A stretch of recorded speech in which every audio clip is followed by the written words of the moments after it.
दोस्तों नमस्कार।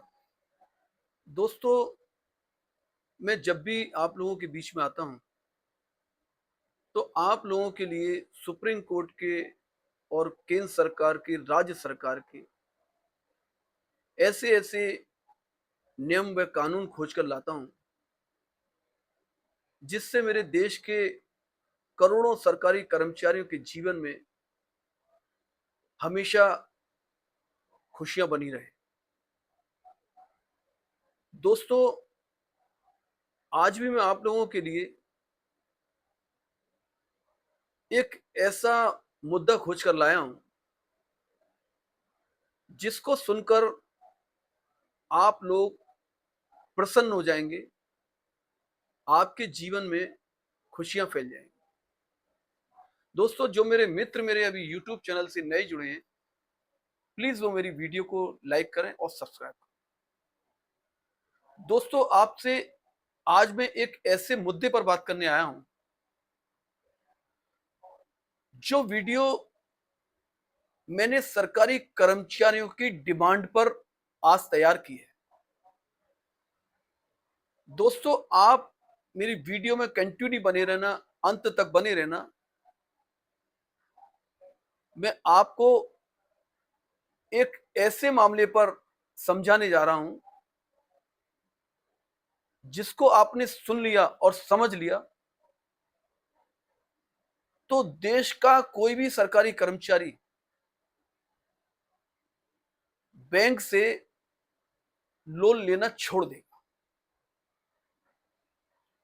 और उससे यह पता लग जाएगा कि सस्ता लोन कहां से मिलता है मकान खरीदने के लिए, फ्लैट खरीदने के लिए। दोस्तों, आप लोगों को शायद पता हो या ना पता हो,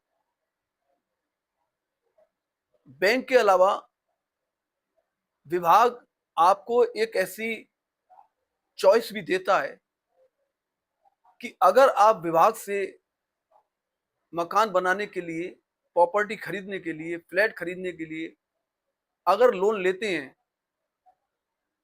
तो वो बैंक से भी कम ब्याज पर वह आपको लोन देते हैं और सुरक्षित लोन देते हैं।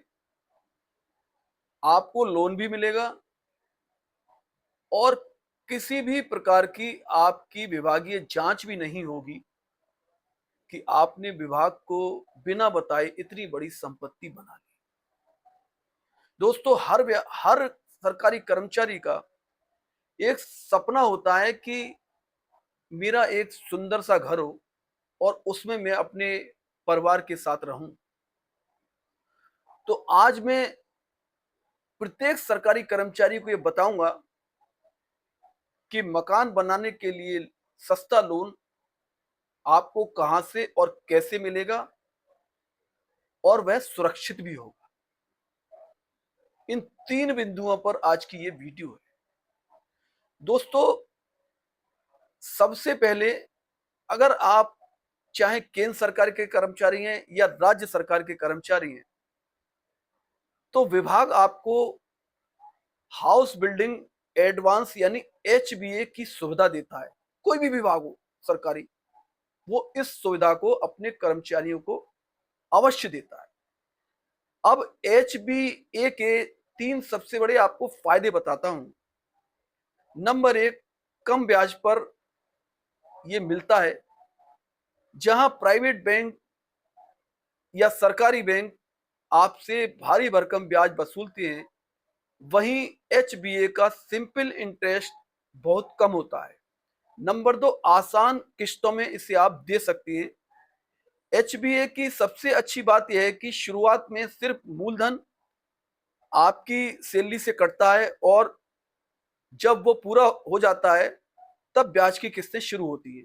नंबर 3 है अधिकतम राशि। नियम के मुताबिक आप अपने बेसिक पे के हिसाब से या मकान की लागत के आधार पर एक तय सीमा तक 25 लाख रुपए तक एडवांस ले सकते हैं। और आप लीगल यानी विजिलेंस वगैरह से कैसे बचेंगे, जांच से, ये भी मैं आपको बड़े कानूनी तौर पर सही व सत्य तरीके से बता रहा हूं। 3 पॉइंटों में बताऊंगा आपको। नंबर 1, पूर्व अनुमति या सूचना। संपत्ति खरीदने या बनाने से पहले अपने ऑफिस को लिखित में देना अनिवार्य है। बिना सूचना दिए सौदा करना कानूनी उल्लंघन है। नंबर 2, आय का स्रोत। आपको यह स्पष्ट करना होगा कि घर खरीदने का पैसा कहां से आया, चाहे वो आपकी सेविंग हो, एचबी हो, पीएफ हो या पत्नी माता पिता से लिया गया कानूनी गिफ्ट। हर 1 रुपए का हिसाब ऑन रिकॉर्ड आपको देना होगा। नंबर 3 है बेनामी संपत्ति से बचे। कभी भी संपत्ति किसी गैर रिश्तेदार के नाम पर या बिना कागजी सबूत के ना खरीदें। डिपार्टमेंट को आपकी संपत्ति की पूरी रिपोर्ट देनी होगी, जिस वार्षिक आईपीआर में भरा जाएगा। दोस्तों, प्रॉपर्टी की लीगल चेकिंग के बारे में आप समझ लीजिए।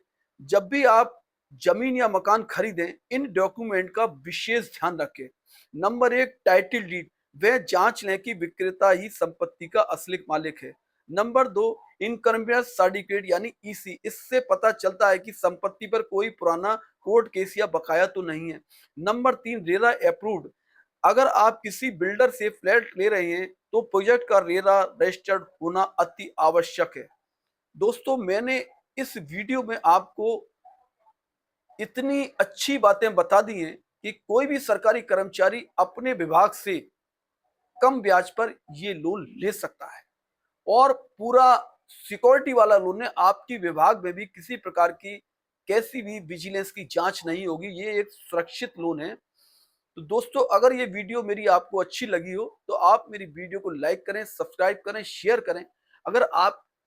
अगर ऐसी अन्य वीडियो चाहिए, सरकारी कर्मचारियों के हित में ये चैनल है। आपको कोई आपके अन्य अधिकारों के बारे में जानना है या अन्य बातों के किसी भी बारे में जानना है तो आप मुझे मेरे कमेंट्स बॉक्स में लिख सकते हैं। मैं आपको उस समस्या पर लीगली सत्य व सही वीडियो बनाकर आपके सामने और देश के सामने अवश्य पेश करूंगा। धन्यवाद। जय हिंद, जय भारत।